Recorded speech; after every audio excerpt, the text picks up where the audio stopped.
అందరికీ నమస్తే. Welcome to our channel. This is Rekha. Right, రాష్ట్రంలో రెండు అంశాలు ఉండే మొన్నటిదాకా. ఒకటి రుణమాఫీ, రెండోది హైడ్రా. ఆ రెండింటిని డైవర్షన్ పాలిటిక్స్ చేయడానికి, రుణమాఫీని డైవర్ట్ చేయడానికి హైడ్రా తీసుకొచ్చిండు. హైడ్రాను డైవర్ట్ చేయడానికి కొండా సురేఖ వ్యాఖ్యలు ఊతమిచ్చినాయి అని చెప్పేసి మొన్నటిదాకా మాట్లాడుకున్న ముచ్చట అందరూ మాట్లాడుకున్నారు. అది అయిపోయింది కదా అని అంటారు. అయిపోలే. అవి చర్చించుకోదగ్గ అంశాలు.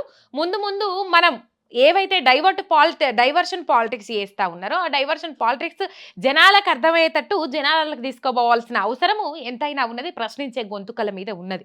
రైట్, ఈ రెండు అంశాలే కాకుండా రాష్ట్రంలో చాలా రాజకీయ అంశాలు ఉన్నాయి. ఆ అంశాల గురించి అన్నింటినీ మనతో మాట్లాడడానికి బీఆర్ఎస్ మహిళా నాయకురాలు పావని గౌడ్ ఉన్నారు. వారితో మాట్లాడి ఇంకొన్ని విషయాలు ముచ్చట్లు అన్ని తెలుసుకుందాం. నమస్తే అక్క, ఎట్లున్నావు? బాగున్నా. ఏం నడుస్తుంది రాష్ట్రంలో? హల్ల కల్లోలం నడుస్తుంది. అంతేనా? రేవంత్ రెడ్డి పాలనలో దౌర్భాగ్యం ఎక్కడ చూసినా విలయ తాండవం చేస్తున్నది. ప్రజలకు అన్నిటి చుక్కలు కనబడుతున్నాయి తప్ప ఎక్కడ సంతోషాలు కనబడట్లేదు. బతుకమ్మ అంటేనే ఒకప్పుడు సంతోషం ఉంటుండే. బతుకమ్మ అంటేనే బతుకమ్మ చీరలతోటి ఆడబిడ్డలందరూ కలకలలు ఆడుతుండేటోళ్ళు. బతుకమ్మ వచ్చింది కాబట్టి ముందుగా కవితక్క గురించి మాట్లాడుకుందాం. చాలా రోజులు అయ్యే కవితక్క గురించి మాట్లాడుకోక. బెయిల్ వచ్చిన తర్వాత కూడా బెయిల్ వచ్చింది అంటే మొన్న హాస్పిటల్కి పోయినప్పుడు ఒకసారి మాట్లాడుకున్నాం కవితక్క గురించి. జాగృతి అనే కార్యక్రమాన్ని షురువు చేసి ఈ గల్లీ నుంచి, తెలంగాణ గల్లీ నుంచి దుబాయ్ బుర్జు ఖలీఫా దాకా తెలంగాణ బతుకమ్మను తీసుకుపోయింది కవితక్క. ఉద్యమం కాలపు నుంచి మొన్నటి బతుకమ్మ పండుగ వరకు బతుకమ్మ అంటే కవితక్క యాదకొచ్చేది. సరే, కొంతమంది విమర్శించవచ్చు, కారణాలు ఏవైనప్పటికి కూడా అంతకుముందు బతుకమ్మ ఆడలేదా, అంతకుముందు కవితక్క వచ్చిన తర్వాతనే బతుకమ్మ ఆడినరా, ఇట్లా కొంతమంది కొన్ని విమర్శలు చేయొచ్చు. కానీ బతుకమ్మను లోకానికి చాటి చెప్పింది మాత్రం బతుకమ్మ పాటలతోని ప్రశ్నించే గొంతుకగా బతుకమ్మను ప్రజలలోకి తీసుకుపోయింది మాత్రం కవితక్క. ఈసారి కవితక్క బతుకమ్మ సంబరాలకు జర దూరంగా ఉన్నట్టు తెలుస్తుంది, మనకి ఎక్కడ కనబడట్లేదు. ఎట్లుంది మీ బతుకమ్మ పండుగ సంబరాలు? పండుగ మొన్న తెలంగాణ భవన్ లో జరిగింది. కవితక్క లేని లోటు మా కుట్టి పడ్డది. అంటే కవితక్క ఆమెనే తెలంగాణ బతుకమ్మ అని పిలుచుకుంటాం. ఎందుకంటే తెలంగాణ సంస్కృతి సాంప్రదాయాలు మరుగున పడుతున్న వేళ ఆ సంస్కృతి సాంప్రదాయాలను భావి తరాలకు తెలియజెప్పడానికే జాగృతి అనే ఒక సంస్థను స్థాపించి జన జాగృతం చేసి ప్రతి ఇంటికి, గల్లీకి, ప్రపంచానికి, అమెరికా, ఆస్ట్రేలియా పలు దేశాలకు బతుకమ్మ పండుగ విశిష్టతను చాటి చెప్పింది అని చెప్పడంలో అతిశయోక్తి లేదు. ఎవరైనా విమర్శకులు కూడా ఒప్పుకోవచ్చు. ఎందుకంటే తీన్మార్ మల్లన్న అనేటోడే చెప్పిండు, ఎంత విమర్శించిండో కవితక్కను అంత మెచ్చుకున్నోడు కూడా తీన్మార్ మల్లన్న. విమర్శకులు కూడా నివ్వెరపోయే ముచ్చట్లు ఏంటంటే బతుకమ్మ అంటే తెలంగాణలో కవితక్క. అది ఎవరు మార్చలేడు, తుడిచలేడు. ఆమె ఒక అనారోగ్య కారణాల వల్ల మొన్నటి వరకు ఆమె మీద ఏదైతే జరిగిందో కేసీఆర్ గారిని అది చేయడానికి ఆమె మీద లేనిపోని నిందారోపణలు చేసి ఆమె లేని కేసులో ఇరికించి జైల్లో పెట్టడం జరిగింది. ఆమె సుప్రీంకోర్టులో ఫైట్ చేసి 5 నెలల తర్వాత బయటికి రావడం జరిగింది. కొంచెం ఆరోగ్యం బాగాలేక బయటికి రాలేకపోతుంది. ఈసారి బతుకమ్మకు దూరంగా ఉంటుంది. కానీ దూరంగా ఉన్న ఆమె నడిపించే సైనికురాళ్ళుగా, ఆమె నడిపించిన నాయకురాలిగా, అంటే ఆమెనే మమ్మల్ని ముందుండి నడిపించింది. పోయిన సంవత్సరం మహారాష్ట్రలో బతుకమ్మని జరుపుకున్నాం మేము అక్క ఆధ్వర్యంలోనే. ఆమె లేకపోయినా ఆమె చాటి చెప్పిన సంస్కృతి సాంప్రదాయాలను భావితరాలకు తెలియజేస్తాం మేము. రైట్, ఇప్పుడు ఎట్లుంది బతుకమ్మ పండుగ? బానే ఉంది. బతుకమ్మ పండుగ అంటే ఎంగిలిపూల బతుకమ్మ అయిపోయింది. ఈ రోజు 6వ రోజు బతుకమ్మ, అలిగిన బతుకమ్మ.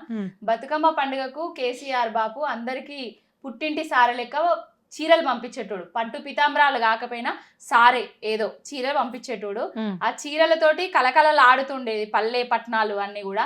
ఇప్పుడు హైడ్రా తోటి హైడ్రామాలు చేసుకుంటా రేవంత్ రెడ్డి ఇప్పటి వరకు కూడా ఆడబిడ్డలకి ఇచ్చే చీరలను ఇయ్యలేదు. 500 ఇస్తా అని చెప్పిండు, ఆ 500 ఇయ్యలేదు. నిన్న మొన్న ఏదో సీతక్క అంటున్నది పండుగ అయిపోయిన తర్వాత 2 చీరలు ఇస్తామనేసి. 2 చీరలు కొనుక్కునే స్తోమత మా దగ్గర లేక కాదు, కానీ గవర్నమెంట్ ఇచ్చేది మాకు ఇయ్యాలి కదా, రావాలి కదా అని ప్రజలు అడుగుతున్నారు. వాళ్ళ విజ్ఞతకే వదిలేస్తున్నాము. మీరు ఇచ్చిన చీరలన్నీ బీఆర్ఎస్ హయాంలో బతుకమ్మ చీరలు వంచారు. ఆ ఇచ్చిన చీరలన్నీ ఎక్కడనో పంట పొలాల దగ్గర దిష్టి కట్టుకునేదందుకు, లేకపోతే రోడ్ల మీద వారేసేటందుకు ఇట్లనే పనికొచ్చినాయి. మీరు ఇచ్చిన పాలిస్టర్ చీరలకు ఇలా బతుకమ్మ చీరలను మురుస్తుండ్రు. అట్లా కాదు, మేము గొప్పగా ఇయ్యాలని అనుకున్నాము అని అంటారు. మరి ఏం చెప్తారు దానికి? మేము ఇచ్చింది పాలిస్టరో ఏదో ఒకటైతే ఇచ్చినాం కదా, వాళ్ళకి ఆ పాలిస్టర్ ఇచ్చే తెలివి కూడా లేదు కదా. తెలివి లేని సన్నాసులు, పాలన చేతగాని సన్నాసులు ఏడనైనా మాట్లాడతారు. ఉమ్, ఇప్పుడు వాళ్ళ ప్రజలందరికీ తెలిసిపోయింది ఉమ్, ఎవరు మంచోళ్ళు, ఎవరు చెడ్డోళ్ళు, ఎవరు గుర్రం, ఎవరు గాడిద, ఎవరు పాలించే నాయకుడు, ఎవరు విధ్వంసం చేసే నాయకుడు అనేసి మొత్తం తెలిసిపోయింది. దాని గురించి ఎక్కువ ఎక్కువ ఎక్స్ప్లెనేషన్ కూడా అవసరం లేదు. ఉమ్. చీరల నేపథ్యం తీసుకుంటే ఉమ్. ఉపాధి, నేతన్నలకు ఉపాధి నేతన్నలకు ఉపాధి. ఒకటి ఉమ్. అని అన్నారు. ఆ ఉపాధి లేకుండా అయిపోయింది. ఇలా నేతన్నల పరిస్థితి ఏంది? మీరే పోయిండ్రు కదా మొన్న సిరిసిల్లకు, అవును. నేతన్నలు అందరూ ఊరేసుకొని చచ్చిపోతున్నారు. ఉమ్, ఒకనాడు ఉరిసిల్లాను, అదే కాంగ్రెస్ ప్రభుత్వం, కాంగ్రెస్ పాలనలో, దరిద్రపు గొట్టు పాలనలో ఉమ్, 60 ఏండ్ల కాంగ్రెస్ సిరిసిల్లాకు ఉరిసిల్లా అనే బిరుదు తీసుకొచ్చింది. ఆ బిరుదును రూపుమాపి కేసీఆర్ గారి నాయకత్వంలో రామన్న గారు ముందుండి ఉరిసిల్లాను సిరిసిల్లా సిరులసిల్లా చేసిండు. ఎట్లా చేసిండంటే నీళ్లు లేకుండే అక్కడ నీళ్ళని తీసుకొచ్చిండు. నేతన్నల బతుకులు ఎప్పుడు ఆగమైపోతుండే. బతుకమ్మ చీరలు తెచ్చి వాళ్ళ బతుకులకు భరోసా నింపిండు. బతుకమ్మ చీరల ఆర్డర్ల వల్ల వాళ్ళ కుటుంబాలు నిలబడ్డాయి, నిలదొక్కుకోబడ్డాయి. ఆ ఆర్డర్లు పోవడం వల్లనే మళ్ళీ ఇప్పుడు ఉరిసిల్లాగా మారిపోతుంది. హైడ్రా పెట్టి హైడ్రామా అని మీరు అంటుండ్రు. హైడ్రా పేరుతోని మూసీ సుందరీకరణ చేసి ఏవైతే నదుల పేర్లు మీ ఆ ఇంటి ఆడబిడ్డలకు పెట్టుకుంటుర్రో, గంగా, గోదావరి, ఇట్లా మూసీ అని పేరు పెట్టుకునేటట్టు మూసీ నది సుందరీకరణ చేస్తా, దాన్ని హైడ్రా అని మీరే డైవర్షన్ చేస్తాండ్రు. దాని హైడ్రా పేరుతోని నేను ముందడికి తీసుకెళ్తే మీరే డైవర్షన్ చేసుకుంటా తిరుగుతా ఉన్నారు అని చెప్పేసి మాట్లాడుతూ ఉన్నారు. అండ్ తిరగండి, మూసీ పరివాహక ప్రాంతంలో తిరగండి. తిరిగితే మీకు వాళ్ళ సమస్యలేంది, వాళ్ళ బాధలేంది తెలుస్తాయి. మీ బీఆర్ఎస్ పార్టీకి 1000 కోట్ల రూపాయలు ఉన్నాయి. అందులో నుంచి 500 కోట్లు మూసీ పరివాహక ప్రాంత ప్రజలకి ఇవ్వండి. 1000 ఎకరాల ఫామ్ హౌస్ లో 500 ఎకరాలు మూసీ పరివాహక ప్రాంత ప్రజలకి ఇవ్వండి అని చెప్పేసి మాట్లాడుతూ ఉన్నారు ముఖ్యమంత్రి రేవంత్ రెడ్డి గారు. ఏం చెప్తారు దానికి? ఇప్పుడు మూసీ పేరు వాళ్ళ పిల్లలకు వాళ్ళకు పెట్టుకోమంటున్నారు కదా. మూసీ సుందరీకరణ చేయబట్టి మూసీ సుందరీకరణ కాదది, రేవంత్ రెడ్డి జేబుల సుందరీకరణ, రేవంత్ రెడ్డి కాంగ్రెస్ నాయకుల జేబుల సుందరీకరణ అని పెట్టుకోమనండి. ఫస్ట్ ఎవరైతే ఆ కాంగ్రెస్ నాయకులు ఉన్నారో, ఈ రేవంత్ రెడ్డి ఉన్నాడో, ఆయన పేరును రేవంత్ రెడ్డి మార్చేసుకొని, ఇప్పుడు రేవంత్ రెడ్డి కాదు, ఆయన గుంపు మేస్త్రే, ఆ గుంపు మేస్త్రి అనే పేరును మార్చుకొని మూసయ్య అని పెట్టుకోమనురి ఫస్ట్. తర్వాత వాళ్ళ బిడ్డ ఉన్నది కదా, వాళ్ళ బిడ్డకు మూసియా అని పెట్టుమనురి, వాళ్ళ మనవనికి మూసిడా అని పెట్టుమనురి. వాళ్ళ పిల్లలకి ఎందుకు పెడతారు? బాధితులు వాళ్ళు అక్కడ. ఎంత అసలు సొంతింటి పేదోడి సొంతింటి కళ అనేది ఒక కళ. అది బ్యాంకులలో లోన్లు తెచ్చుకుంటారు, వడ్డీలకు అప్పులు సప్పులు చేసి ఇల్లులు కట్టుకుంటారు. ఇప్పుడు నువ్వు నీ అన్నదేమో FTL బఫర్ జోన్ లా ఇక్కడ ఏంటి అది కేబుల్ బ్రిడ్జ్ దగ్గర ఉన్నది దుర్గం చెరువుల, నీ అన్నది కూల్చకుండానేమో స్టేలు ఇచ్చినావు. వాళ్ళకు స్టేలు లేవు, పేదల బతుకులకు పేదోళ్లకు స్టేలు లేవు, కనీసానికి సమయం లేదు. ఇంట్లో సామాను బయట పెట్టుకోవడానికి కూడా సమయం ఇవ్వకుండా సామాన్లతో సహా ఇల్లులను కూల్స్తున్నాడు. ఎవడయ్య జాగిరి, ఎవడబ్బ జాగిరి? అసలు నువ్వు తెలంగాణ ఉద్యమంలో ఉన్నావా? తెలంగాణ కోసం కొట్లాడినవా? తెలంగాణలో వచ్చి ఇప్పుడు ఏదో ఓటుకు నోటు దొంగవు, ఇప్పుడు వచ్చి రాజ్యమేలుతున్నావు, రాజ్యమేలి పేదల బతుకులతోటి ఆడుకుంటున్నావు. బీఆర్ఎస్ ప్రభుత్వం ఎందుకు ఇస్తుంది రా బాయ్ 1000 కోట్లు? నువ్వు వచ్చినప్పుడు ఎన్నికల్లోకి వచ్చినప్పుడు 2 ఎకరాలతోటి నేను హైదరాబాద్కి వచ్చినా అని చెప్పినావు. పెయింట్లు వేసేటోడి, గోడలకు సున్నాలు వేసేటోడివి. ఎన్నికల అఫిడవిట్ లో 30 కోట్లకు పైచిలుకు చూపించినావు ఆస్తులను. అవే కాకుండా నీకు ఎన్నో ఆస్తులు ఉన్నాయి. నీకున్న ఆస్తులన్నీ పేదలకు వంచు, నువ్వు కూలుస్తున్నావు కదా. నీ కోసం, నీ సుందరీకరణ కోసము, నీ కాంట్రాక్టుల కోసము నువ్వు డబ్బులు సంపాదించుకోవడానికి బీఆర్ఎస్ ప్రభుత్వం ఏమన్నా కూలుస్తుందా?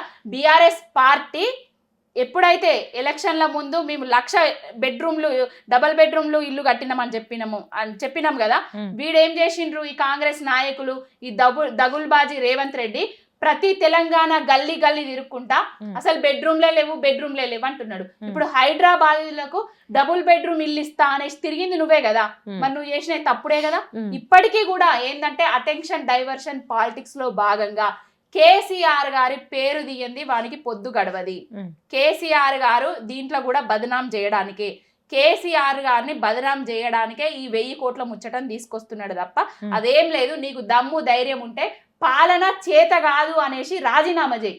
కేసీఆర్ ప్రజలను ఏ విధంగా చేసుకోవాలి, ఏం చేయాలనేది ఆయన చేస్తాడు, చూసుకుంటాడు. కానీ మీరు బుల్డోజర్ కడ్డం పోయేది, బుల్డోజర్ వ్యవస్థ కడ్డం పోయేది, హైడ్రా కడ్డం పోయేది మీ ఫామ్ హౌజులు కాపాడుకోవడానికి, మీ ఆస్తులు కాపాడుకోవడానికి, పేదలంటే ప్రేమ ఉండి కాదు అని ప్రధానంగా విమర్శిస్తున్నారు కాంగ్రెస్ నాయకులు. ఏం చెప్తారు? ఇప్పుడు మా రామన్న గారిది జన్వాడల ఫామ్ హౌస్ అది కాదు అయినా కూడా, ఫ్రెండ్ది అయినా కూడా కూల్చడానికి మేము రెడీగా ఉన్నాము, కూల్చుకోండి అని కూడా చెప్పినాము. ఉమ్, ఏ కాంట్రాక్టర్ కు ఏ నాయకుడి దగ్గరికి పోయి మేము అడ్డం ఉన్నామండి? ఉమ్, మొన్న కదా మేము పోయింది, ఉమ్, మొన్న ఎక్కడ రాజేందర్ నగర్కి పోయినాము, ఇంకా అత్తాపూర్ దగ్గరికి పోయినాము. వాళ్ళు బాధితులు వచ్చి మా దగ్గర అరణ్య రోదనలు పెట్టుకుంటే ఏడుస్తుంటే తెలంగాణ భవన్కి వచ్చి మమ్మల్ని కాపాడండి అని వాళ్ళు పిలిస్తే పోయినాం మేము. ఉమ్, పిలిస్తే పోతే చూస్తే అక్కడ ఏమన్నా ఉన్నదా అండి? ఒక్కొక్కరి ఆర్తనాదాలు వింటే మాత్రం మనసు తరుక్కపోయింది. మీరందరు పోయిండ్రు కదా ఛానల్స్ వాళ్ళు కూడా, వాళ్ళ బాధల మీద వాళ్ళ కన్నీటి మీదని సుందరీకరణ ఎందుకు రాబాయ్? ఉమ్, అసలు సుందరీకరణ ఎవరి కోసం? వాళ్ళని ఒప్పించి మెప్పించి వాళ్ళకి ఏదన్నా ప్రత్యామ్నాయం చూపెట్టు. బ్యాంకులలో లోన్లు తీసుకొచ్చినాయి, ఆ లోన్లు మాఫీ చెయ్యి. వాళ్ళు ఎక్కడైతే అప్పులు చేసుకున్నారో ఆ అప్పులన్నీ మాఫీ చేయించి నువ్వు సుందరీకరణ చేయి, స్థల సేకరించు. ఫస్ట్ స్థల సేకరణ లేదు, ఏం లేదు. ఫస్ట్ ఏమో 16,000 కోట్లతోటి నాగోల్ నుంచి స్టార్ట్ చేసిండ్రు బీఆర్ఎస్ ప్రభుత్వం ఆ మూసి సుందరీకరణతోటి. తర్వాత ఏమైంది? దాన్ని ఏం చేసిండ్రు? 50,000 కోట్లు చేసిండ్రు రేవంత్ రెడ్డి వచ్చిన తర్వాత. దాన్ని 75,000 కోట్లు అన్నాడు, 1,00,000 కోట్లు అన్నాడు, ఇప్పుడు 1,50,000 కోట్లు అంటున్నాడు. ఎవరి కోసం? కాళేశ్వరం ప్రాజెక్టు కట్టింది 80,000 కోట్ల వ్యయంతో అయితే ఈ దగుల్బాజీ 2 జాతీయ పార్టీలు కలిసి 1,00,000 కోట్ల అవినీతి జరిగిందనేసి ప్రజలను ఏమార్చిండ్రు. ప్రజలకు లేనిపోని కళ్ళబొల్లి కబుర్లు చెప్పిండ్రు. ఇప్పుడు కాళేశ్వరం కట్టడం వల్ల ప్రతి ఎకరాకు ప్రతి చుక్క నీరు అందుతుంది తెలంగాణకు. మరి మూసి కట్టడం వల్ల ఎవరికి అందుతుంది? మూసికి రావాల్సిన నీళ్లను అవి నావికి ఇచ్చేసిండ్రు కదా అక్కడ కొండలను. మరి ఎక్కడి నుంచి వెళ్ళి వస్తాయి? కాళేశ్వరం నీళ్లు తెచ్చే మూసిలో పోస్తాడు కదా. అన్ని డైవర్షన్ పాలిటిక్స్ తప్ప ఏం లేదు. రేవంత్ రెడ్డి అనేటోడు 5 ఏళ్ళు ముఖ్యమంత్రిగా ఉండాలనే కోరుకుంటున్నాం బీఆర్ఎస్ పార్టీలము. రేవంత్ రెడ్డి చాతనైతే నీకున్న ఆస్తులను, నీకున్న నీ అన్న ఇండ్లను, నీ ఇండ్లను, నీ కొండారెడ్డి పల్లె ఇండ్లను పేదోళ్ళందరికీ వంచు. నీకు దమ్ము ధైర్యం ఉండేది ఉంటే నువ్వు పేద ప్రజల పెన్నిదివైతే, కానీ వేరే వాళ్ళ మీద మాత్రం ఏడవకు. మూసి సుందరీకరణ చేసి 1,00,000 కోట్ల పెట్టుబడులు పట్టుకొచ్చి 1,00,000 మందికి ఉపాధి అవకాశాలు, ఉద్యోగ అవకాశాలు కల్పిస్తా ఉంటే ఎందుకు అడ్డుకుంటున్నారు బీఆర్ఎస్ పార్టీ? ఇప్పుడు ఎంత మందికి అవకాశాలు కల్పించిండండి? ఎన్ని ఉద్యోగాలు ఇచ్చిండు? 2 లక్షల ఉద్యోగాలు సంవత్సరానికి ఇస్తామనేసి చెప్పారు. ఎన్ని లక్షల ఉద్యోగం? 10 నెలలు అవుతుంది ఇప్పటికి. మేమిచ్చిన ఉద్యోగాలనే మందికి పుట్టిన బిడ్డలు మా బిడ్డలు అని చెప్పుకునే ఈ కాంగ్రెస్ వాళ్ళు మేమిచ్చిన ఉద్యోగాలనే, మేమిచ్చిన వాటినే ఇప్పటికీ కూడా వేసుకుంటూ మేమిచ్చినాం అని చెప్పుకుంటున్నారు. ఏ ఒక్కరికన్నా ఉద్యోగం ఇచ్చింది ఉన్నదా? నోటిఫికేషన్ లేచింది ఉన్నదా? ఎగ్జామ్ పెట్టింది ఉన్నదా? అన్ని లంగ ముచ్చట్లు, లఫంగ ముచ్చట్లు తప్ప వేరే ముచ్చట్లే లేవు. వాళ్ళు సుందరీకరణ చేస్తాం అంటారు, పార్కులు కడతాం అంటారు, ఈ ఉద్యోగాలు ఇప్పిస్తాము అది ఇది అని చెప్తారు, కానీ ఏవి చెయ్యరు. అన్ని డాల్ బోల్ ముచ్చట్లు తప్ప, కళ్ళ బొల్లి కబుర్లు తప్ప ఉత్తుత్తి ముచ్చట్లు రేవంత్వి ఏవి ఉండే వాళ్ళ. ఇప్పుడు రేవంత్ రెడ్డి తెలివి ఉండేది ఉంటే అమెరికాకు పోయిండు కదా మొన్న, ఏమన్నా పెట్టుబడులు ఏమన్నా ఇక్కడ కంపెనీలను పట్టుకొచ్చిండా? ఫాక్స్కాన్ లాంటి పెద్ద పెద్ద కంపెనీలనే కాపాడుకోలేకపోయినోడు ఇక్కడికి వచ్చి సుందరీకరణ చేసి మళ్ళా 1,00,000 మందికి జాబులు ఇప్పిస్తా అనేసి కళ్ళబొల్లి కబుర్లు తప్ప ఇవేం లేవు. మొత్తం మీద ఇది ఉద్యోగాల గురించి. రైట్. హైడ్రా ఒక రేంజ్లో వెళ్తున్న క్రమంలో ఈ మధ్యలో 2 నాలుకల వైఖరి చూస్తా ఉన్నాం. ఒక ముచ్చట చెప్పాలంటే మనకున్న 2 చెవులు ఒకటే వార్త తింటాయి, 2 కళ్ళు ఒకటే చూపును చూస్తాయి, 2 ముక్కులకు శ్వాస రంధ్రాలు ఉన్నాయి, ఒకటే వాసన పీలుస్తాయి. కానీ నాలుక మాత్రం 2 రకాలుగా మాట్లాడితే ఒకటే నాలుక అనే దాన్ని నిజం చేస్తున్నారు హైడ్రా కమిషనర్ రంగనాథ్ అనేది ఒక ప్రధానంగా వినిపిస్తున్న విమర్శ. ఇప్పుడు ఒకలాగుంటే మీడియా ముందు ఇంకొకలాగా మాట్లాడుతూ ఉన్నారనేది ప్రధానంగా వినిపిస్తున్న విమర్శ. ఆయన ముచ్చట పక్కకు పెడితే హైడ్రా అనేది తెర మీదకి తెచ్చిండ్రు.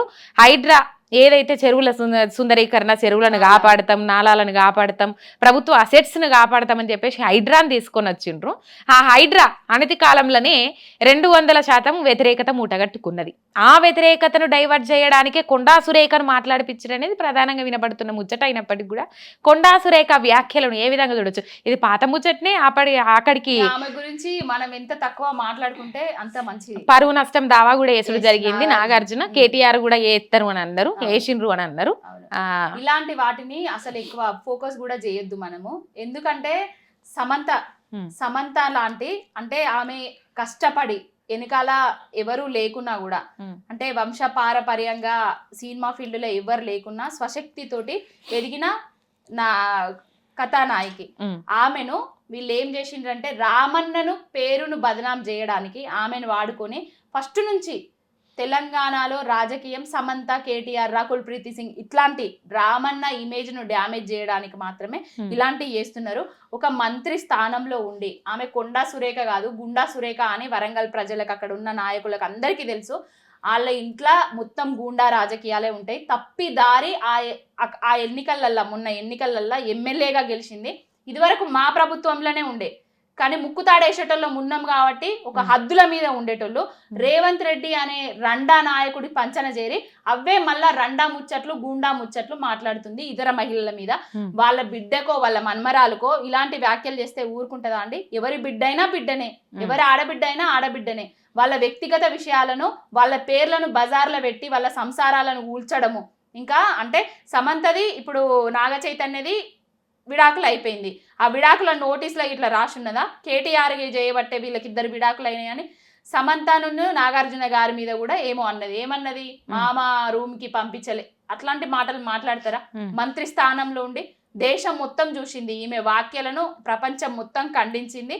ఆమెను వెంటనే ఈ కాంగ్రెస్ పార్టీకి చిత్తశుద్ధి ఉంటే మహిళల మీద గనక ఏదైనా ఉంటే, వాళ్ళ మీద ఏదైనా ఉంటే వీళ్ళు తొందరగానే ఆమెను మహిళా మంత్రి పదవి నుంచి వెళ్ళి బర్తరఫ్ చేయాలని కోరుకుంటాను. రాహుల్ గాంధీ సీరియస్ అయినట్టు కదా ఈ మధ్య. రాహుల్ గాంధీ, ప్రియాంక గాంధీ సీరియస్ అవ్వడం కాదు, బర్తరఫ్ చేయాలి, ఆమె పార్టీ నుంచి వెళ్ళి బహిష్కరించాలి. అలాంటి వాళ్ళను ఎమ్మెల్యే పదవిని కూడా తీసేయాలని కోరుకుంటాను నేను. ఎందుకు ఈ రూమర్స్ క్రియేట్ చేయడం? రూమర్స్ అంటే రేవంత్ రెడ్డికి పొద్దుపోదు కదా, పక్కనోళ్ళని గెలికి వాసన చూసడం రేవంత్ రెడ్డికి అలవాటు, ఆనవాయితది. రేవంత్ రెడ్డి ఆయనే డైవర్షన్ పాలిటిక్స్ లో భాగంగానే కొండా సురేఖను తెర మీదకి తెచ్చి ఇలాంటి డైవర్షన్ పాలిటిక్స్ ను నడిపిస్తున్నాడు. కొండా సురేఖ వ్యాఖ్యల వెనుకాల రేవంత్ రెడ్డి ఉన్నాడు, 100% నిజం అది. ఒక ముఖ్యమంత్రిని పట్టుకొని రండా అంటున్నారు, ఎట్లా? అది ఎందుకు అంటున్నారు అట్లా? రండా అంటే ఆ రండా ముఖ్యమంత్రే కదా. ఇదివరకు కేసీఆర్ గారిని రండా రండా అని సంబోధించింది. ఒక ఉద్యమకారుణ్ణి, ఒక ఉద్యమ నాయకుడిని, ఒక కారణ జన్ముణ్ణి, ఒక తెలంగాణ తీసుకొచ్చిన నాయకుడిని పట్టుకొని రండా అనేది లేంది ఈ ఉద్యమ ద్రోహిని, పరుల ఆంధ్ర సంకల్ నాకి మూటలు మోసి అధికారంలోకి వచ్చి ఓన్ని రండా అనడంలో తప్పే లేదు. రండా అని ఎందుకంటానంటే రైతుల ఆత్మహత్యలకు కారణమైతున్నాడు ఈ రండా, నేతన్నల ఆత్మహత్యలకు కారణమైతున్నాడు ఈ రండా, తెలంగాణను అల్లకల్లోలం చేస్తున్నాడు ఈ రండానే అంటాం. ఇప్పుడు మామూలుగా జనాలలో తిరుగుతాం కదా, తిరిగినప్పుడు ఒక ముచ్చట పడ్డది. ఆ ముచ్చట నేను మిమ్మల్ని అడుగుతా. కొండా సురేఖ అసొంటోళ్లకు రాజకీయ జీవితం ఇచ్చిందే కేసీఆర్. ఇప్పుడు కాంగ్రెస్ పార్టీలకు పోయి బీఆర్ఎస్ ను దూషిస్తున్న వాళ్ళందరికీ రాజకీయం నేర్పించింది. రాజకీయంలో ఎట్లా ఎదుర్కోవాలి, రాజకీయాలను ఎట్లా ఎదుర్కోవాలి, పొలిటికల్ అంటే రాజకీయాలు ఉంటాయి అందరికీ, నేర్పించింది కేసీఆర్. కానీ ఇప్పుడు తిన్నింటి వాసాలు లెక్క పెట్టినట్టు తిని పక్కల కూర్చొని పక్కగా ఆలబెట్టిపోయినరు అన్న ముచ్చట బాగా పడుతుంది. అది కేసీఆర్కి బాగా అర్థం కావాలి. ఇప్పటికైనా మంచోళ్ళను తెచ్చుకోవాలి, మంచోళ్ళను పార్టీలో నిలదొక్కునేటట్లు చేయాలి అనే ప్రధాన ముచ్చట వినబడుతుంది. ఏం చెప్తారు దానికి? అది వాస్తవమా? వాస్తవము అవాస్తవము కాదు, కానీ నిజంగానే మేమైతే చాలా మంది నాయకురాలను కేసీఆర్ గారు తయారు చేసిండ్రు. ఎవరైతే నాయకులను పెద్ద పెద్ద నాయకులను తయారు చేసిండ్రో వాళ్ళు అందరూ కేసీఆర్ గారిని వెన్నుపోటు ఓడిచి పోయిండ్రు. అంటే కేసీఆర్ గారి ఆలోచన ఒక్కొక్కసారి దానిలో తప్పిందా తప్పలేదా మనకి ఎవరు తెలియదు కదా. ఇప్పుడు కొంతమంది వస్తారు మన దగ్గరికి, వాళ్ళు మంచోళ్ళు చెడ్డోళ్ళు మనకి ఎట్లా తెలుస్తుంది చెప్పండి? ఇలాంటివి చేసినప్పుడే కదా మంచి వారెవరో చెడ్డవారెవరో తెలిసేది. ఇప్పుడు అన్ని కేసీఆర్ గారికి ఎవరు ఏంది అనేది, తెలంగాణ ఏంది, ఇవి నాయకులు ఏంది, నాయకురాళ్ళు ఏంది అనేది అందరికి తెలిసిపోయింది ఇప్పటికీ. అంటే పార్టీ చాలా మారుతుంది. భవిష్యత్తులో రాబోయేటోళ్ళు మాత్రం నికార్సైన బీఆర్ఎస్ కార్యకర్తలు, ఉద్యమకారుల కుటుంబాల నుంచి వచ్చిన వాళ్ళనే పెట్టుకుంటారని మేము అనుకుంటున్నాం. కేసీఆర్ ఎక్కడ? ఇది యావత్తు తెలంగాణ సమాజం కాదు, సమాజం అడుగుతలేకపోయినప్పటికీ కూడా సరే ప్రజలకు కష్టాలు ఉన్నాయి, కేసీఆర్ ఎక్కడ, మా తరపున ప్రశ్నించాలి, మా తరపున కొట్లాడాలి, పోరాటం చేయాలని ప్రజలు అనుకుంటున్నప్పటికీ కూడా ప్రధానంగా కాంగ్రెస్ కానీ బీజేపీ కానీ, మొన్న ధర్మపురి అరవింద్ కానీ కొంతమంది నాయకులు కానీ, నిన్న కాంగ్రెస్లో కొండా సురేఖ గాని కాంగ్రెస్ ముఖ్యమంత్రితో సహా కేసీఆర్ ఎక్కడ కనబడతలేడు. కేసీఆర్ ఎందుకు ప్రజలలోకి వస్తలేడు, ఎందుకు ప్రజలలో తిరుగుతలేడు? కొండా సురేఖ కొన్ని వ్యాఖ్యలు చేసింది. నిజంగా ఒక రాష్ట్రాన్ని సాధించిన వ్యక్తిగా ఇక్కడ పార్టీలకు అతీతంగా మాట్లాడుకుంటే మాత్రం కేసీఆర్ అది ఎప్పటికైనా చరిత్రలో నిలిచిపోతుంది. రాష్ట్రం తెచ్చింది ఎవరంటే కేసీఆర్, నిలిచిపోతుంది. అది ఎవరికైనా పార్టీలకు అతీతంగా ఒప్పుకోవాల్సిందే ఈ అంశం. పార్టీని తెచ్చింది, తెలంగాణ రాష్ట్రాన్ని తెచ్చింది అనేది బీఆర్ఎస్ పార్టీ, టీఆర్ఎస్ పార్టీ. కానీ అట్లాంటి వ్యక్తిని పట్టుకొని కొండా సురేఖ కేటీఆర్ అంటే కేటీఆర్కు పదవి దాహం, సంపిండో బొందబెట్టిండో బొండిగా విసికిండో అని చెప్పేసి మాట్లాడింది కొండా సురేఖ. ఆమెనే కాదు చాలా మంది ఈ విధంగా మాట్లాడుతూ ఉన్నారు. నిన్న గజ్వెల్ పిఎస్లో శ్రీకాంతరావు అనేట ఆయన కంప్లైంట్ ఇచ్చిండు, కేసీఆర్ కనబడతలేడు, నియోజకవర్గంలో తిరుగుతలేడు, మేమే వెతుకుతాం, ఆయన ఆరోగ్యం మీద మాకు అనుమానం ఉన్నది అని చెప్పేసి మాట్లాడుతున్నారు. కేసీఆర్ ఎక్కడ, ఏం చెప్తారు దానికి మీరు సమాధానం? కేసీఆర్ తెలంగాణలోనే ఉన్నారు, కేసీఆర్ ఆయన ఫామ్ హౌస్ లోనే ఉన్నారు, కేసీఆర్ గారు ప్రతిదీ చూస్తూనే ఉన్నారు, కేసీఆర్ గారే మమ్మల్ని అందరినీ నడిపిస్తున్నారు, కేసీఆర్ గారే కేటీఆర్ అన్న గారిని హరీష్ రావు అన్న గారిని ప్రజల వద్దరికి పంపిస్తున్నాడు, కేసీఆర్ గారు ఆరోగ్యంగానే ఉన్నాడు, వీళ్ళకి ఎలాంటి అనుమానాలు ఎలాంటి అవసరం లేదు, కేసీఆర్ ఎక్కడ అనేది కూడా వీళ్ళ డైవర్షన్ పాలిటిక్స్ లో భాగమే తప్ప మీకు అధికారం ఇచ్చింది ప్రజలు, మీకు అధికారం ఇచ్చిన వాళ్ళకు మీరు చెప్పిన హామీలను నెరవేర్చే దమ్ము ధైర్యం లేక సత్తా లెక్క మళ్ళీ వీటిని డైవర్ట్ చేయడానికి మళ్ళీ కేసీఆర్ ఎక్కడ, ఆయన ఆరోగ్యం మంచిగా లేదా, బొందబెట్టి ఇట్లాంటి మాటలు మాట్లాడుతున్నారు తప్ప ఏం లేదు. ఇలాంటి మాటలు మాట్లాడేటోళ్ళు వాళ్ళ ఇంట్లో అమ్మా నాన్నలే ఉన్నారని ఆలోచించుకొని మేము కూడా ఒక అయ్యా అబ్బకు పుట్టినం అనేది మర్చిపోయి మాట్లాడకండి అని చెప్తున్నాము. ఈ కొండా సురేఖకు సిగ్గు లేదు, ఫస్ట్ ఆఫ్ ఆల్ సిగ్గు లేకుండానే ప్రజల అంటే వేరే వ్యక్తుల మీద విమర్శలు చేస్తుంది, కేసీఆర్ గారు లాంటి నాయకుడి మీద కూడా విమర్శలు చేస్తున్నది. ఈమెను తెలంగాణ ప్రజలు తిరగబడి కొట్టే రోజులు కూడా వస్తాయి. ఇక ఈమె నోరు అదుపులో పెట్టుకోకపోతే ఇంకొకసారి కేసీఆర్ ఎక్కడా అని ఎవడన్నా అడిగితే కేసీఆర్ ఎక్కడున్నాడు, ఆయన ఉండే కాడనే ఉన్నాడు, మీరే కదా ఉండాల్సింది ప్రజలల్ల కదా అంటారు. మార్పు అని కొత్త ప్రభుత్వాన్ని తెచ్చుకున్నారు కదా, ఆ ప్రభుత్వం పాలించాలి కదా, ఆ ప్రభుత్వం వస్తేనేమో ఇప్పుడు రామన్న ప్రశ్నించినా హరీష్ అన్న ప్రశ్నించినా వాళ్ళు వచ్చి 2 నెలలు అవుతుంది, 3 నెలలు అవుతుంది, 100 రోజులు అవుతుంది, 10 నెలలు అవుతుంది అని అంటున్నారు. మళ్ళీ కేసీఆర్ వస్తే కూడా అట్లనే అంటారు కదా, కొంచెం సమయం ఇద్దామని చూస్తున్నాము, డిసెంబర్ దాకా వాళ్ళకి సమయం ఇస్తాము, డిసెంబర్ తర్వాత మా నాయకుడు బయటకు వస్తాడు, ఫస్ట్ రాజు యుద్ధానికి రాడు కదా, ఫస్ట్ సైనికులను బంటులను వీళ్ళందరినీ పంపుతాడు కదా, మేము యుద్ధం చేస్తున్నాం ప్రతిపక్ష హోదాలా ఇప్పుడు అధికారంలో ఉన్న పార్టీ మీద మేము యుద్ధం చేస్తున్నాం, ప్రజల పక్షాన నిలబడుతున్నాం, ప్రతిదీ ప్రశ్నించే గొంతుకలలాగా ప్రశ్నిస్తున్నాము, మమ్మల్నే తట్టుకోలేకపోతున్నాడు ఈ రేవంత్ రెడ్డి అనేటోడు ఈ జుజీబుకి మేమందరం జాలు, కేసీఆర్ వచ్చి ఇప్పుడు ఏం చేయాల్సిన అవసరం లేదు. అంటే ఆపుతుర్రా కేటీఆర్ హరీష్ రావు కేసీఆర్ బయటికి రాకుండా? ఆయనకు అనుసంధానంలో నడిచే నాయకులం మేమందరం, రామన్న గాని హరీష్ అన్న గాని ఎవరైనా గాని, కానీ మేము ఆయన ఆపే అంత శక్తి ధైర్యం ఎవరికన్నా ఉన్నదా? కేసీఆర్ గారిని ఆపుతారా ఎవరన్నా? కేసీఆర్ గారి మాట అంటే దాటడం ఏదైనా ఉంటదా మా పార్టీలో? కేసీఆర్ నడిపిస్తేనే నడిచేటోళ్ళం మేమందరం, అది ఆపడము ఆయన అడ్డు పెట్టడము అట్లాంటి ఏముండే, ఆయన ఎప్పుడు రావాలనుకుంటున్నాడో అప్పుడు వస్తాడు, ఏం చేయాలనుకున్నాడో అది చేస్తాడు. రేవంత్ రెడ్డి లాని లఫంగి నాయకుడికి కేసీఆర్ అసలు అవసరమే లేదు. ఇప్పుడు కేటీఆర్ అన్నను హరీష్ అన్ననే తట్టుకోలేకపోతున్నాడు, కేసీఆర్ గారిని ఏం తట్టుకుంటారండి? చూస్తాం ఇంకా ఈ రేవంత్ రెడ్డి అనేట ఆయన ప్రజలను ఇంకెంత బొంద పెడతాడు, ఇంకెన్ని విధ్వంసాలు వినాశకాలు సృష్టిస్తాడో ఇంకా చూస్తాం. సోషల్ మీడియాతోనే అధికారంలోకి రావాలనుకుంటుంది బీఆర్ఎస్ పార్టీ, కానీ సోషల్ మీడియా వల్ల అధికారంలోకి రారు, చెర్లపల్లి జైన్కు పంపిస్తా అని మాట్లాడుతున్నాడు రేవంత్ రెడ్డి. దీనికి ఏం సమాధానం చెప్తారు? సోషల్ మీడియా తోటి అధికారంలోకి వచ్చింది లఫంగి రేవంత్ రెడ్డి, సోషల్ మీడియా తోటి పార్టీని నడిపిస్తున్నది రేవంత్ రెడ్డి, సోషల్ మీడియా తోటే ఇప్పటికీ బతుకుతున్నది రేవంత్ రెడ్డి. సోషల్ మీడియా తోటి మేము ఎప్పుడు అధికారంలోకి రావాలని చూడలేదు, వాళ్ళు ఎన్ని తప్పుడు ప్రచారాలు చేసినా కూడా మేము అవి నిజాలే అంటే నిజాలు కాదు అబద్ధాలు అని కొంచెం చెప్పడంలో వెనుకబడిపోయినాం తప్ప ఇప్పుడు ప్రజలు ఏది నిజాలు ఏది అబద్ధాలని తెలుసుకున్నారు. చెర్లపల్లి జైలుకి ఎవరిని పంపిస్తావు? నిర్బంధాలు ఎక్కువైతే ప్రశ్నించే గొంతుకులకు పదును ఎక్కువైతుంది. నువ్వు ఎంత మందిని జైలు వేసినా జైలు సరిపోవు తెలంగాణలో, అంతమంది ప్రశ్నించడానికి రెడీగా ఉన్నారు. నువ్వు ఇచ్చిన 6 గ్యారంటీలు 13 హామీలు 420 హామీలను నెరవేర్చేదాకా నీ వెనుక వడుడే ఉంటది, నిన్ను బొందబెట్టుడే ఉంటది, నిన్ను ప్రశ్నించుడే ఉంటది. ప్రశ్నించే గొంతునని అధికారంలోకి వచ్చిండు, ప్రశ్నిస్తే తట్టుకోలేకపోతున్నాడు, ఏ ప్రశ్నను కూడా స్వీకరించలేకపోతున్నాడు.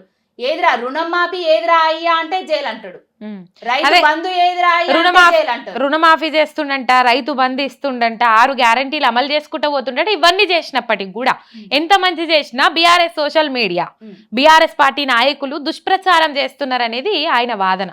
ఇప్పుడు నువ్వు చేసినోడివైతే ఒక లెటర్ బయట పెట్టు, ఎంత మందికి చేసినావు, ఎన్ని చేసినావు, ఎన్ని లక్షల కోట్ల రుణం మాఫీ చేసినావు అనేది ఒక లెటర్ బయట పెట్టు. నిన్న మోడీకి రాసిండు కదా లేఖ. మోడీకి ఏం రాసిండు? 17,869 కోట్లు అని రాసిండు. కావాల్సి ముందేమో 31,000 కోట్లు అయిపోయిందని చెప్పిండు, ఇప్పుడేమో 17,000 కోట్ల చిలుకు అయిపోయినాయి అని చెప్తున్నాడు. రుణం మాఫీకి కావాల్సిన డబ్బులు 41,000 కోట్లు అని ఈయననే చెప్పిండు. బడ్జెట్ లో ప్రవేశపెట్టింది ఎంత? 20,000 కోట్లేమో ప్రవేశపెట్టిండు. ఇప్పుడు 17,000 కోట్లే చేసిన. అసలు ఎంతమంది రైతులకు చేసినావు, ఎంతమంది ఇంకా ఉన్నారు, నువ్వు ఏం చెప్పినావు, అది నీకు ఏదన్నా ఉంటే అది బయట పెట్టి మాట్లాడు. 2 లక్షల లోపున్న వాళ్ళు అందరికీ చేసిండట కదా, మీరెందుకు అట్లా 2 లక్షల లోపున్న అందరి రైతులకు చేస్తే కొండారెడ్డి పల్లెల నిన్న సోమ్లా అనే నాయకుడు రైతు 56 సంవత్సరాల రైతు ఎందుకు ఆత్మహత్య చేసుకున్నాడు? 80,000 రుణం మాఫీ అంతే. ఆ 80,000 రుణం మాఫీ కాకనే సోమ్లా అనే రైతు ఆయన కొడంగల్ నియోజకవర్గంలోనే ఆత్మహత్య చేసుకున్నాడు. ఎందుకు ఆత్మహత్యలు చేసుకుంటారు? నువ్వు రుణమాఫీ చేయలేకనే కదా రైతులందరూ ఆత్మహత్యలు చేసుకుంటున్నారు. మరి ఈ ఆత్మహత్యలు చేసుకున్న రైతులందరూ రైతులు కాదా? అసలు ఏం సమాధానం చెప్పదలుచుకుంటున్నావు? రైతుల రుణమాఫీ అడిగితే వాళ్ళు రైతులు కాదంటావు, రైతు బందేదిరా భరోసా ఇస్తా అన్నావు అంటే వాటికి గతి లేదు, పత లేదు, ఏది లేదు. నీళ్ళు ఇచ్చే తెలివి లేదు, కరెంట్ ఇచ్చే తెలివి లేదు. ఏమన్నంటే డైవర్షన్ పాలిటిక్స్. ఎక్కడికి పోయినా ఆది నుంచి డైవర్ట్ చేయడమే. ప్రశ్నించేటోళ్లను జైళ్ళల్లో వేస్తా అంటున్నాడు. నిన్న మా తమ్ముడు సోదరుడు కెప్టెన్ పోరెడ్డి అనే ఒకటి సోషల్ మీడియాలో అకౌంట్ ఉంటుంది, రవి అనేసి, ఆ అబ్బాయిని తీసుకుపోయి జైళ్ళల్లో వేసిండ్రు. ఎంతమందిని ఇట్లా మీరు కూడా ప్రశ్నించే వచ్చిర్రు కదా. మీరు కవితక్కని మార్ఫింగ్లు చేసిర్రు, బతుకమ్మ ఎత్తుకున్న ఫోటోలను లిక్కర్ బాటిల్ ఎత్తుకున్నట్టుగా మార్ఫింగ్ చేసిర్రు. కేటీఆర్ అన్నను మార్ఫింగ్ చేసి పెట్టిండ్రు. మాలాంటి వాళ్ళని ఎంతో మందిని మేము తాగుతున్నాము తిరుగుతున్నామని కార్లల్లో వేరే వాళ్ళు తిరుగుతుంటే వాళ్ళ ఫోటోలు మార్ఫింగ్ చేసి పెట్టిండ్రు. మేము చేయలేకపోయినామనే కదా. మేము అప్పుడు కనుక వీళ్ళ మీద తిరగబడి ఉండేది ఉంటే ఒక్కొక్కడు నశం అవుతూ ఉండేటోడు, కానీ కనిపించకపోయేటోళ్ళు.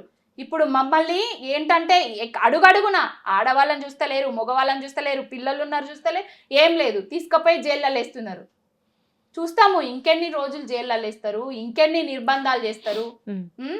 వీళ్ళ లెక్క వాళ్ళ లెక్క పైసల కోసం పనిచేసే నాయకులం కాదు, పైసల కోసం కొట్లాడే సోషల్ మీడియా కార్యకర్తలము కాదు. మేము ఏం చేసినా తట్టుకోవడానికి సిద్ధంగా ఉన్నాం. మా ముందు మా వెనకాల రామన్న కేసీఆర్ గారు ఉన్నారు, అన్నీ చూస్తూనే ఉన్నారు. ప్రతి ఒక్కరికి సమాధానం చెప్తాం. 5 ఏళ్ళు మీ కావచ్చు, తర్వాత 20 ఏళ్ళు మా పార్టీదే, తర్వాత మీ సంగతి ఒక్కొక్కడు అంతు చూడక మాత్రం తప్పం. Okay, thank you. రైట్, చూసిర్రు కదా ఎట్లుంది ఇంటర్వ్యూ. మరొక ఇంటర్వ్యూతో మళ్ళీ కలుసుకుందాం. అంతవరకు మీరు చూస్తూనే ఉంటుండ్రు మీ మిర్రర్ టీవీ. మరిన్ని అప్డేట్స్ కోసం మిర్రర్ టీవీ ఛానల్ని సబ్స్క్రైబ్ చేసుకోండి. శనార్థి.